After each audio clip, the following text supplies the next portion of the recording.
दिल्ली गुड़गांव को जोड़ने वाले द्वारका एक्सप्रेसवे को लेकर के कैग की रिपोर्ट में बड़ा खुलासा हुआ है और उसके बाद राजनीतिक गलियारों में इस रिपोर्ट पर बयानबाजी, बहसबाजी शुरू हो गई है।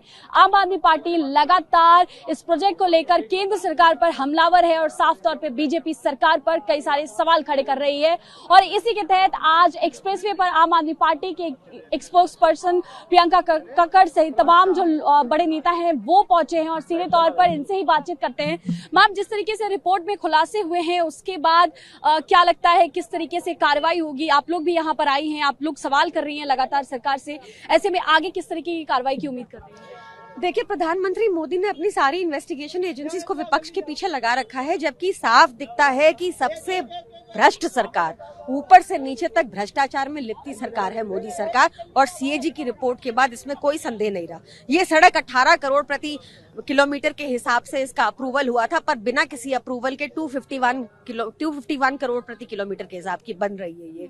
इसके बिल्कुल विपरीत अरविंद केजरीवाल जी की सरकार है, जो अपने बनाए हुए फ्लाईओवर में, जैसे आजादपुर फ्लाईओवर में 100 करोड़ अप्रूव्ड कॉस्ट से बचा लेती है और फिर वही 100 करोड़ जनता को सुविधाएं देने में लगाती है, जिस वजह से आज केंद्र सरकार का आंकड़ा आया है कि दिल्ली में 3.7% पे सबसे कम महंगाई दर है, जबकि भाजपा शासित उत्तराखंड में 10.5% महंगाई दर है।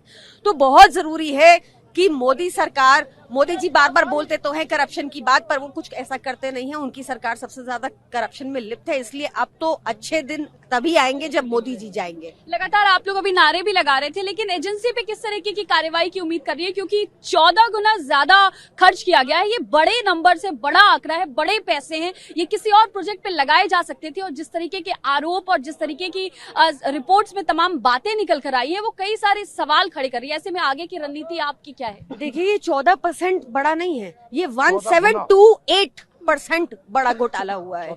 जी, और 1728% बड़ा घोटाला है। और इसमें कार्यवाही की उम्मीद अब जब तक मीडिया उजागर नहीं करता, जब तक लोग उजागर नहीं करते इस भ्रष्टाचार को और दबाव नहीं डालते सरकार पर कि इस भ्रष्टाचार पर जांच हो, तब तक मुझे उम्मीद नहीं है। और मुझे पक्का पता है इसकी परतें खुलेंगी तो बिल्कुल टॉप तक जाएंगी, क्योंकि आखिरकार ये बंगारू लक्ष्मण की पार्टी है।